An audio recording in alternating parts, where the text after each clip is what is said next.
की है। कल किसानों और सरकार के बीच में बैठक होने जा रही है। कृषि मंत्री नरेंद्र सिंह तोमर ने आज कहा कि सरकार खुले मन के साथ में 15 जनवरी को किसान नेताओं के साथ बातचीत करने के लिए तैयार है। उन्होंने कहा कि किसान संगठनों के साथ शुक्रवार को 10वें दौर की वार्ता में सकारात्मक चर्चा की उम्मीद है। किसान आंदोलन खत्म करने के लिए 8 जनवरी को सरकार और किसानों के बीच हुई 9वें दौर की बैठक में यह तय हुआ था कि अगली दौर की बातचीत 15 जनवरी को होगी। इसके बाद 12 जनवरी को सुप्रीम कोर्ट ने किसान आंदोलन और कृषि कानूनों को लेकर फैसला सुनाया। इस फैसले में कोर्ट ने 3 नए कृषि कानूनों के अमल पर रोक लगा दी। साथ ही गतिरोध को खत्म करने के लिए 4 सदस्यों की एक कमेटी का गठन किया। इस कमेटी में शामिल बीकेयू के नेता भूपेंद्र सिंह मान ने खुद को कमेटी से अलग करने का फैसला किया है और साथ में कहा है कि मैं किसानों के साथ हूं और किसानों के साथ समझौता नहीं कर सकता, जिसका किसान नेता राकेश टिकैत ने स्वागत किया है और कहा कि भूपेंद्र मान ने इस्तीफा देकर सही किया। तो वहीं आज राहुल गांधी ने एक बार फिर से किसान आंदोलन के नाम पर मोदी सरकार पर जोरदार हमला किया है और पूछा है कि आखिरकार नरेंद्र मोदी किसके प्रधानमंत्री हैं और साथ में कहा है कि नए कृषि कानून सरकार को वापस लेने ही होंगे।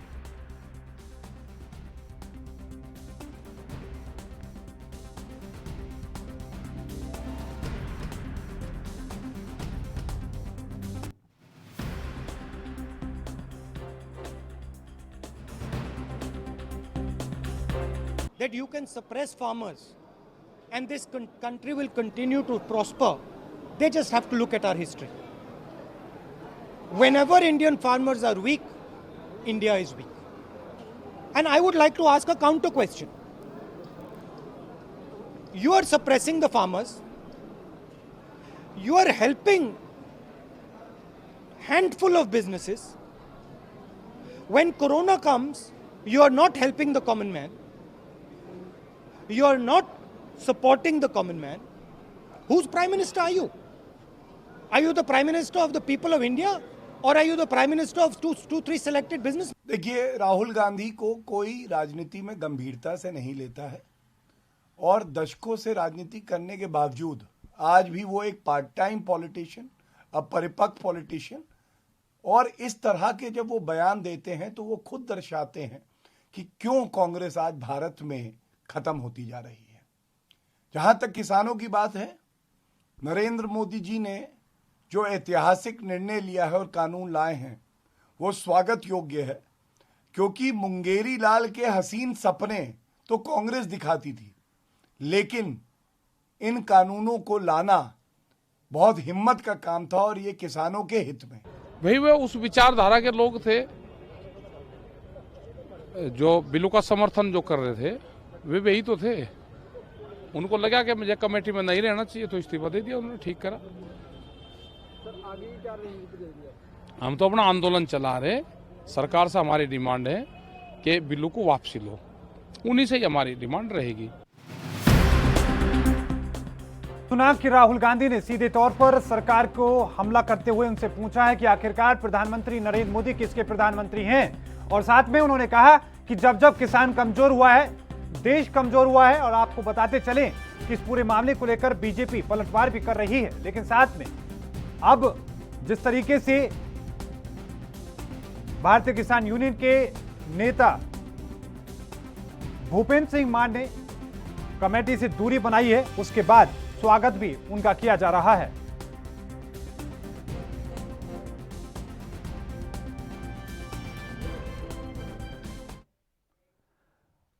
और इसी को लेकर हम चर्चा करेंगे। आज की चर्चा में हमारे साथ राहुल आनंद हैं, बीजेपी से। आपका स्वागत है सर ये एएनपी न्यूज पर। साथ में सुजाता पॉल हमारे साथ हैं, कांग्रेस से। आपका भी बहुत बहुत स्वागत है मैम। सबसे पहले बीजेपी, राहुल जी, मैं आपका रुख करना चाहूंगा। सीधे तौर पर राहुल गांधी का आपने बयान सुना होगा। सीधे तौर पर उन्होंने कहा कि आखिरकार प्रधानमंत्री नरेंद्र मोदी किसके प्रधानमंत्री हैं, देश की जनता के या कुछ लोगों के?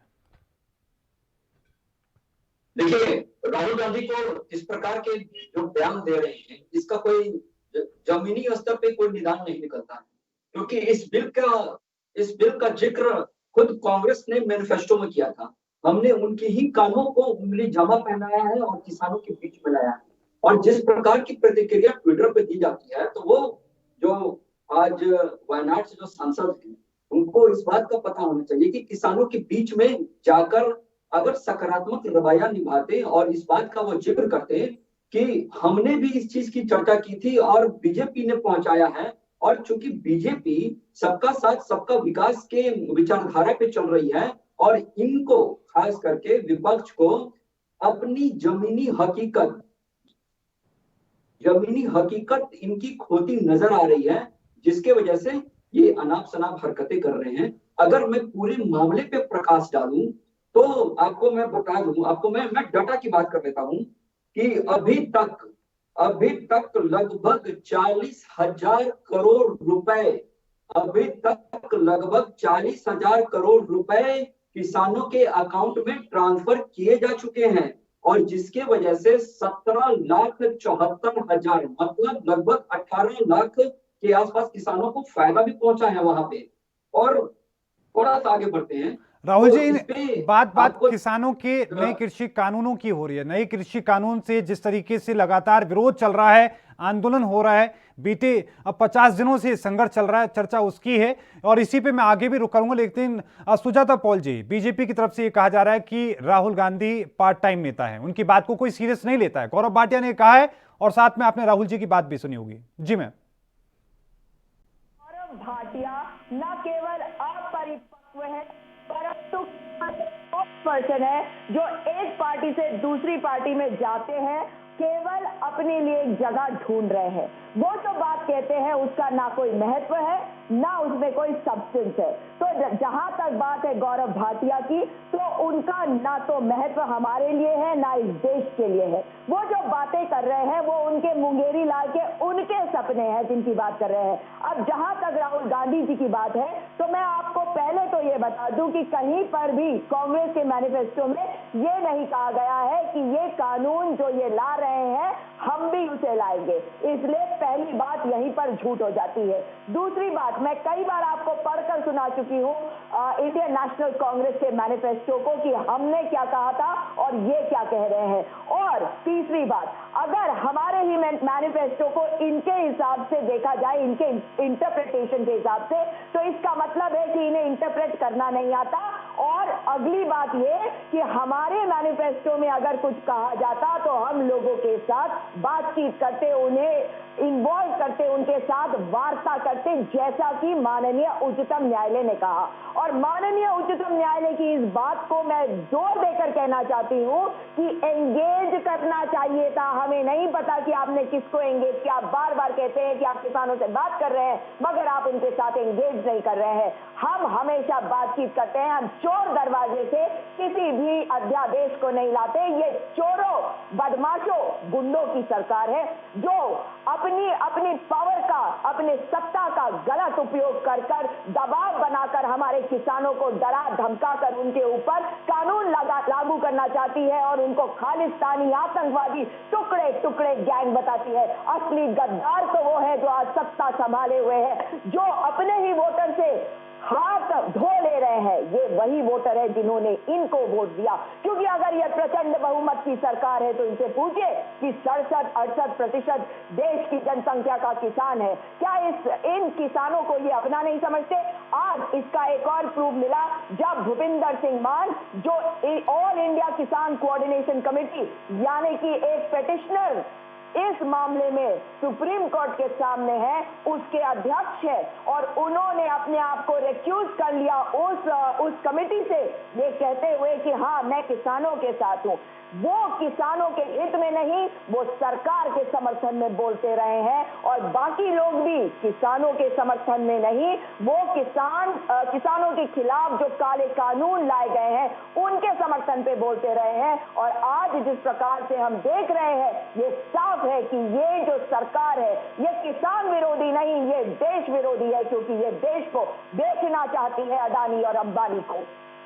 ठीक है, राहुल जी से मैं आपको जवाब लूंगा, लेकिन उससे पहले हमें एक छोटे से ब्रेक पर जाना होगा और ब्रेक के उस पार चर्चा का सिलसिला लगातार जारी है।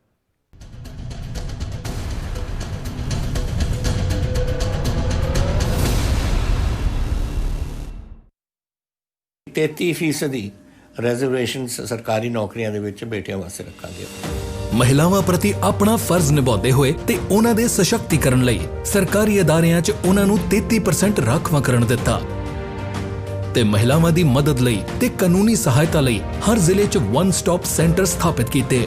ਮਹਿਲਾਵਾਂ ਦਾ ਕਰਦੀ ਸਤਕਾਰ, ਲੋਕਾਂ ਦੀ ਸਰਕਾਰ ਪੰਜਾਬ ਸਰਕਾਰ।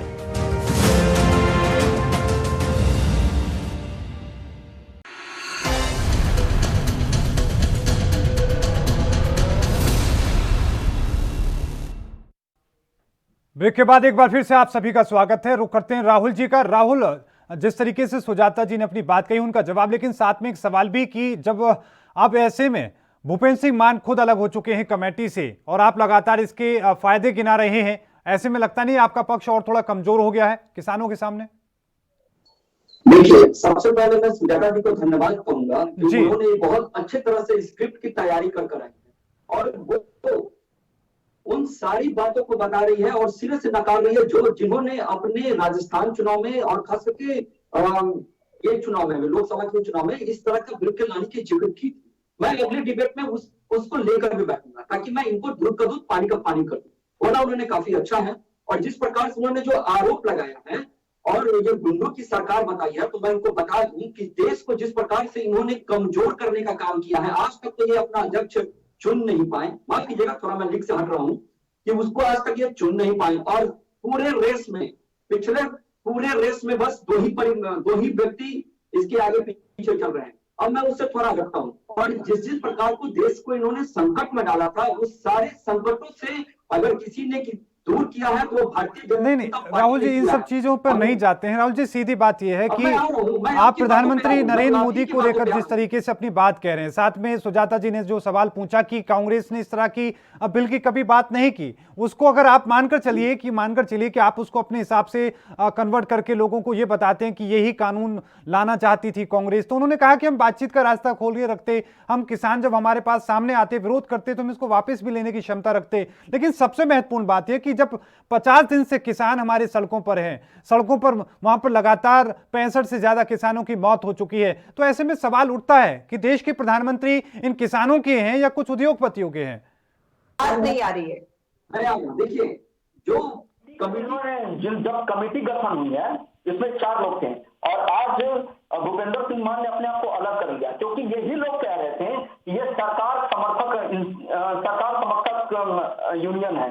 तो इन्होंने, भूपेंद्र सिंह मान ने अगर अपने आप को अलग किया है तो इसका मतलब ये है कि उन्होंने अपने आप को ये साबित करने का मौका दिया है और सरकार को भी कि मैं सरकार के पक्ष में नहीं बोल रहा हूं, आप मुझे अलग कर अपने हिसाब से आप कमिटी बनाकर लोगों की जांच कीजिए। नहीं, देखिए, भूपेंद्र सिंह मान ने मुलाकात की थी दिसंबर में कृषि मंत्री नरेंद्र सिंह तोमर से और उस मुलाकात के बाद उन्होंने कहा कि इन कानूनों से बेहतर कुछ हो ही नहीं सकता, 1991 में इनको लेकर आना चाहिए था। इस तरह की जो बातें कही गई, आपको नहीं लगता कि अगर वो आप बोल भी दें कि हम किसानों के साथ हैं तो उससे कोई खास फर्क पड़ने वाला नहीं है? बिल का जो लोग बिल को समझ रहे हैं वो बिल के बारे में उनके पक्ष में है, खास करके जिस प्रकार का रवैया अपनाया गया है खास करके किसान नेताओं के साथ, वो लोग एक तरफ से खालिस्तानी समर्थक हैं। जो समझने वाले हैं वो इस बिल को समझ रहे हैं और सरकार भी समझा रही है।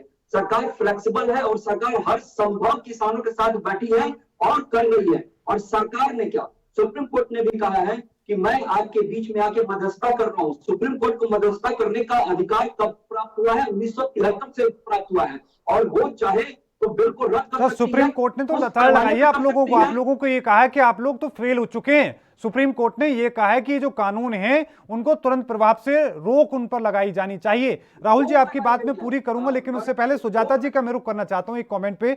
सुजाता जी, जिस तरीके से लगातार राहुल गांधी ने अपनी बात कही कि हम किसानों के साथ हैं और आगे भी रहेंगे, उनके संघर्ष में लगातार कांग्रेस साथ में खड़ी है, लेकिन क्या कांग्रेस वहां पर भी खड़ी है जब किसानों के ऊपर एफआईआर दर्ज की जा रही है? क्या वहां पर भी खड़ी है जब आंदोलन के कंधे पर कुछ खालिस्तानी झंडे खड़े करने की कोशिश हो रही है?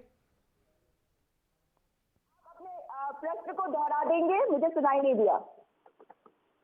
सवाल यह है कि जिस तरीके से ये बात कही जा रही है राहुल गांधी के द्वारा कि हम किसानों के साथ हैं और जहां पर भी किसानों का संघर्ष होगा हम साथ आज हैं और आगे भी रहेंगे, लेकिन साथ में एक बात ये भी अगर आप सवाल में हम देखें कि जो एफआईआर दर्ज हो रही है किसानों के ऊपर, जो मुकदमे दर्ज हो रहे हैं, चाहे आप सिंगू बॉर्डर की आप बात करें या फिर सिरसा में जो एफआईआर दर्ज हुई या करनाल में जो कल एफआईआर दर्ज हुई, उन तमाम चीजों को हम देखें, उसको लेकर हम जवाब लेना चाहते हैं। और साथ में किसान आंदोलन के कंधे पर जो कुछ लोग जो लगातार वहां पर अलग तरह के अपने एजेंडे चला रहे हैं, खालिस्तानी झंडे इकट्ठे करने की कोशिश कर रहे हैं, खड़ा करने की कोशिश कर रहे हैं, उसको लेकर मैं जवाब लूंगा। लेकिन उससे पहले मैम हमें एक बार फिर से ब्रेक पर जाना होगा और ब्रेक के उस पार इस पर जवाब लेंगे। चर्चा लगातार जारी है।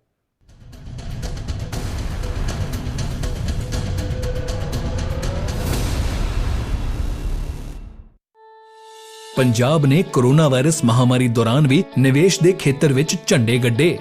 Punjab bureau of investment promotion ਨੇ ਪੂਰੇ ਦੇਸ਼ 'ਚੋਂ ਪਹਿਲਾ ਸਥਾਨ ਹਾਸਲ ਕੀਤਾ ਤੇ ਇਸ ਸਾਲ ਪੰਜਾਬ ਵਿੱਚ 9,903 ਕਰੋੜ ਰੁਪਏ ਦਾ ਨਿਵੇਸ਼ ਹੋਇਆ ਤੇ ਪਿਛਲੇ 4 ਸਾਲਾਂ ਦੇ ਨਿਵੇਸ਼ ਨੂੰ ਮਿਲਾ ਕੇ ਕੁੱਲ 70,703 ਕਰੋੜ ਰੁਪਏ ਦਾ ਨਿਵੇਸ਼ ਪੰਜਾਬ 'ਚ ਹੋਇਆ।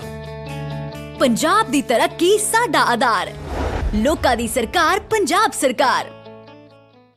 क्या आप दुबले पतले कमजोर हैं, आपकी सेहत नहीं बनती, भूख कम लगती है, वजन नहीं बढ़ता? दरअसल मेन बात खाना पीना खाना नहीं है, मेन बात है खाया पिया लगना। और अगर खाया पिया लगेगा ही नहीं तो सेहत बनेगी कैसे? इसलिए हमारी संस्था सन्यासी आयुर्वेदा ने एक ऐसी दवा बनाई है जो कि आपके पाचन तंत्र को, आपके लीवर सिस्टम को ठीक करने का काम करती है, ताकि आप जो भी खाएं उसका पूरे का पूरा निचोड़ आपके शरीर को लगे, आपकी भूख बढ़े, खाया पिया सही से लगे, नया खून बने, हड्डियों में जान आए, वजन बढ़े, ताकत बढ़े, चेहरे पर नूर आए और आप मोटे तगड़े खूबसूरत पर्सनैलिटी के मालिक बन जाएं। यह दवा पूरी तरह से आयुर्वेदिक होती है। इसका शरीर पर कोई भी साइड इफेक्ट, कोई भी नुकसान या दुष्प्रभाव नहीं होता। लड़के लड़कियां दोनों इसका इस्तेमाल कर सकते हैं और पहले 15 दिन के अंदर ही आपको इसका असर महसूस हो जाएगा।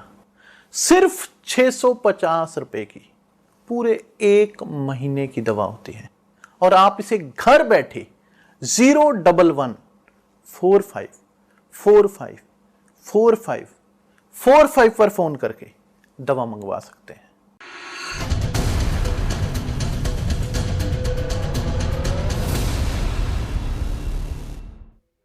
ब्रेक के बाद एक बार फिर से आप सभी का स्वागत है। मेरा सवाल जिस तरीके से लगातार सुजाता जी आपसे ही है कि कंधा किसान का और झंडा खालिस्तान का, क्या यहां पर भी राहुल गांधी साथ खड़े हैं? देखिए, इस आंदोलन को हिंसक बनाने की कोशिश हमारी सरकार करती रही है। इस आंदोलन को बदनाम करने की कोशिश हमारी सरकार करती रही है। इस आंदोलन को ऐसा दिखाने की कोशिश करती रही है कि विपक्षों द्वारा भ्रमित किए किसान बैठे हुए हैं। ये शर्मनाक है। और ये सारी जो समस्याएं ये लेकर आ रहे हैं ना, ये केवल लोगों को भ्रमित करने के लिए और किसानों को एक बैड लाइट में दिखाने के लिए है। तो ये आवश्यक है कि ये सारे मुद्दे नहीं है। जब आप इतने दिन तक इस आंदोलन को रख रहे हैं, होने दे रहे हैं, आपके जुबान से, हमारे प्रधानमंत्री के जुबान से एक शब्द नहीं निकलता, उन्हें कोई फर्क नहीं पड़ता कि हमारे किसानों के साथ क्या हो रहा है। आपको वो झंडे, जो खालिस्तानी झंडे जिनको आप कह रहे हैं, आपको वो दिखाई दे रहे हैं और वो भी 50 दिन के बाद दिखाई दे रहे हैं। क्या ये शर्म की बात नहीं है? क्या इतने दिनों में जो किसानों की मौतें हुई हैं वो दिखाई दी? 70 के करीब किसान मर चुके हैं। हमारे वो लोग नहीं थे, वो हमारे देश के नागरिक नहीं थे। ये हमारे प्रधानमंत्री को नहीं दिखाई देता। 6 लोग फ्रांस में मर जाते हैं, उनके लिए दुख व्यक्त करते हैं उनके दोस्त डोनाल्ड ट्रंप। आपको याद है ना किस प्रकार से देश का टैक्स पेयर का पैसा बर्बाद करके कोरोना को लेकर आए और आज उनको किस प्रकार से निकाला जा रहा है। क्योंकि ठीक उसी प्रकार से लोगों को भ्रमित करके, लोगों को उपद्रवी बनाकर इन्होंने पेश किया था, वही ये कर रहे हैं आज हमारे देश में। अपने ही नागरिकों को ये आतंकवादी खालिस्तानी बताने की कोशिश कर रहे हैं। मुझे बताइए कि उत्तर प्रदेश का किसान कौन है? भारतीय किसान यूनियन के राकेश टिकैत के नेतृत्व में जो किसान बैठे हैं वहां, वो खालिस्तानी दिख रहे हैं आपको वो झंडे इसलिए दिख रहे हैं क्योंकि आपने वो झंडे खुद भिजवाए हैं वहां पे। हमारे किसान भाई, अधिकांश किसान भाई बिल्कुल शांतिपूर्ण तरीके से आंदोलनरत है। आप मुझे बताइए कि भूपिंदर सिंह मान ने कमेटी क्यों छोड़ी? अगर इतना ही दम था उनमें तो बने रहते ना उस कमेटी में, क्यों छोड़ के गए? क्योंकि वे जानते हैं कि जो वो कर रहे थे वो गलत था। जवाब ले लेते हैं राहुल जी सुजाता मैम का जवाब, और साथ में एक सवाल मेरा ये भी होगा कि जिस तरीके से लापरवाही रही सरकार की शुरुआत से, वो लापरवाही अभी भी जारी है? मैं आपको सवाल, सुजाता जी के सवाल का जवाब दूंगा जी। सुजाता जी को मैं पहले तो ये याद दिला दूं कि खालिस्तानी समर्थक ने तो इसको हाईजैक कर लिया है, क्योंकि ये वहां पर दिख रहा है और ये इसके पीछे की जिम्मेदार राहुल जी, फिर कांग्रेसी साथ है। में सुजाता और जी ने वो ये भी पूछा है, ये भी बोला है साथ में कि आपको खालिस्तानी झंडे वहां पर नजर आ रहे हैं, लेकिन जो मौतें हो रही है वो नजर नहीं आ रही। आपको वो नजर नहीं आ रही कि जिस तरीके से लगातार ठंड में वहां जो किसान है वो तड़प रहे हैं, अपनी मांग कर रहे हैं कि कानून रद्द कर दें, वो नहीं दिख रहा। अब मैं बता रहा हूँ, थोड़ा मुझे समझ लीजिए बोलने के लिए, मैं बता रहा हूँ। एक तो खालिस्तानी समर्थक ने उसको हाईजैक कर दिया है, दूसरा जो इन्होंने आरोप लगाया है, मैं उनको खंडन करूँ। इंडियन किसान यूनियन ने भी आरोप लगाया है कि प्रतिबंधित संगठन सीख फॉर जस्टिस किसान आंदोलन को उदारता वित्तीय मदद कर रहा है। यही नहीं, उनको और थोड़ा मैं कर दूं कि महान न्यायाधीश वेणुगोपाल ने इस संबंध में न्यायालय के समकक्ष गोपनीय साक्ष्य रखने का प्रस्ताव भी रखा है। ये इनको नहीं दिख रहा है। और जो मौतें हो रही हैं, मौतों के जिम्मेवार वहां के राहुल जी, खालिस्तानी को लेकर बात कही जा रही है। खालिस्तानी आपको कहां से नजर आते हैं? एक तरफ आप खालिस्तानी कहते हैं, दूसरी तरफ राजनाथ जी ये कहते हैं कि देश का हर किसान हमारा अन्नदाता है, कोई खालिस्तानी नहीं इस तरह की बातें करते हैं वो। अब मुझे बोलने दीजिए। जी मुझे बोलने दीजिए, तो आप बोलिए तो मैं बोल देता हूँ। नहीं राहुल जी बताइए। मैं आपको बताता हूँ कि कांग्रेस पंजाब में पूरे अगर देश की बात की जाए तो ऐसे भी कई राज्य हैं जहां भाजपा की सरकार है, और ये जो आग लगी है ये कांग्रेस ने पंजाब से लगाया है। जबकि जो खरीदारी की जा रही है पैडी की, उसमें 95 लाख से ऊपर की खरीदारी सिर्फ पंजाब से की गई है। पूरे 100% लक्ष्य का 66% तो लगभग पंजाब से दिया गया है। और मैं बताता हूँ, जो राजनीति कराने का काम ये कांग्रेस कर रही है, वहां बैठे बैठे कर रही है। आप अगर आ जाए हरियाणा में और पश्चिमी यूपी को छोड़कर कहीं विरोध नहीं हो रहा है, पूरे देश इसका समर्थन कर रहा है। नहीं, और जो लोग, जी बोलिए। राहुल जी, चलिए इस पे सुजाता जी का भी कमेंट लेते हैं, लेकिन एक बात और, क्योंकि ये सिर्फ बात दिल्ली के आसपास की नहीं है, पटना में, और पटना की भी नहीं है सिर्फ, बिहार में बहुत सारी जगहों पर, 20 से ज्यादा ऐसी जगहों पर अनिश्चितकालीन वहां पर हड़ताल चल रही है, धरना चल रहा है, प्रदर्शन चल रहा है। साथ में हरियाणा की हम बात दिखा रहे हैं, लगातार तस्वीरें, उत्तराखंड की तस्वीरें हम दिखा रहे हैं, मध्य प्रदेश में हम तस्वीरें दिखा रहे हैं, राजस्थान से किसानों को आप लोग हरियाणा में घुसने तक नहीं दे रहे हैं। बाकी देश में कई तरह की ऐसी तस्वीरें हैं। बाकी कमेंट का जवाब सुजाता जी देंगे। जी मैम। मध्य प्रदेश, तमिलनाडु, महाराष्ट्र, हर जगह के किसान है। सुजाता जी, एक बात ये लगातार कही जा रही है बीजेपी की तरफ से, हर बार यही बात कही जाती है कि कुछ ही किसान हैं, सिर्फ पंजाब के किसान हैं, हरियाणा के किसान हैं। ये जो बात ये कही जा रही है, क्या इसको इस तरीके से देखा जाना चाहिए कि किसानों को और भड़काने की कोशिश है, जिसका नतीजा करनाल में देखा बीजेपी ने? मैं आपको एक सिंपल सी बात जानना चाहती हूँ, अगर मैं बिल्कुल इनसे सहमत नहीं हूँ, लेकिन इन्हीं की बात का जवाब दे दूं। आप सरकार में आए हैं तो किस लिए आए हैं? केवल भारतीय जनता पार्टी के कार्यकर्ताओं के लिए सरकार बनाई है क्या आपने? क्या आपने सरकार सबके लिए नहीं बनाई? क्या आपकी सरकार सबकी सरकार नहीं है? जिन्होंने आपको वोट नहीं दिया, क्या आप उसकी सरकार नहीं है? जो आप आज देश में लोगों को समुदाय, जाति, धर्म के नाम पर विभाजित करते करते अब देश के किसानों को विभाजित करने की कोशिश कर रहे हैं। शर्म नहीं आती आपको? आप देश के किसान को अगर विभाजित करना चाहते हैं तो आप देश को टुकड़े टुकड़ों में बदल देना चाहते हैं। ये होता है टुकड़े टुकड़े गैंग। भारतीय जनता पार्टी को बार बार कह रही हूं मैं कि ये मामला किसान और केंद्र सरकार के बीच का मामला है।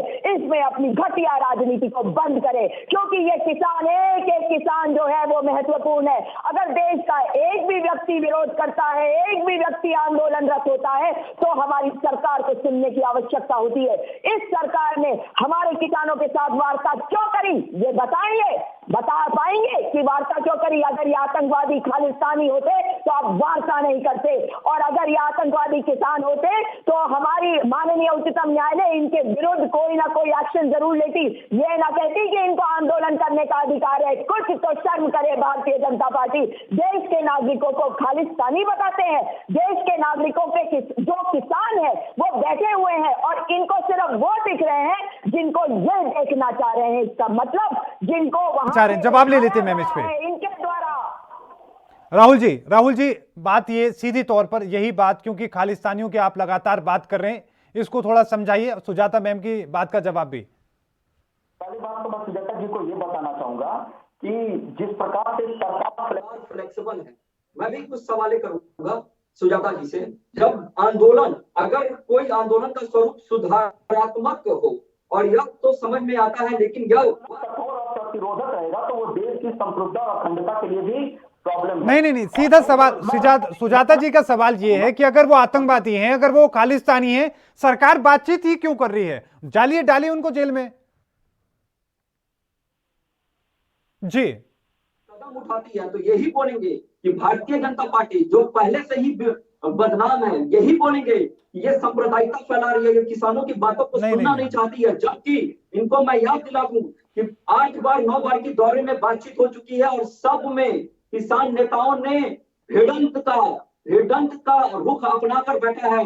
वो फ्लेक्सिबल होते ही नहीं है, जिसको सरकार बात माने। और देश को जहां बिगाड़ने की बात होती है, वहां पे इनके जैसे प्रवक्ता लोग, जो इनको खुद नहीं पता होगा कि एमएसपी किस प्रकार निर्धारित की जाती है, और किसान बिल की ये मुझे 10 खामियां गिना दे, मैं कल से इस पर चर्चा करना छोड़ दूंगा। आप उनसे पूछिए इसका बिल का क्या खामी है। क्या इनके प्रदेश में क्या प्रोजेक्ट फार्मिंग नहीं की जाती है?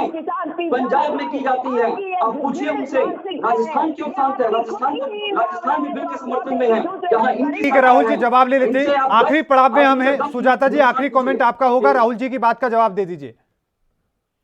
जी, मैं यही कहना चाहती हूँ कि सुनिए इनकी बातें। ये एक नौजवान है और मैं चाहती हूँ कि ये भारतीय जनता पार्टी के ही क्यों ना हो, ये भारत देश के नागरिक बने, ये संवेदनशीलता पैदा करे अपने अंदर, क्योंकि इनकी पार्टी भी आज केवल मोदी पार्टी बन के रह गई है।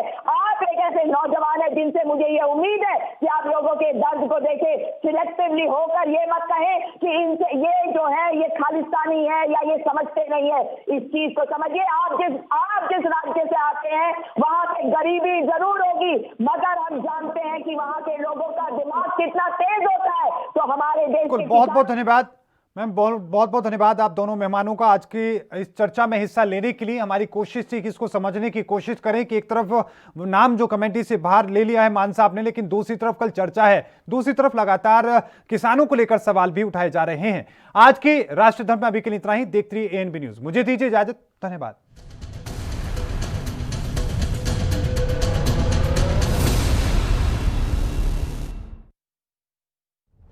कोरोना वायरस महामारी दौरान जरूरतमंद तबके ਨੂੰ ਤੁਰੰਤ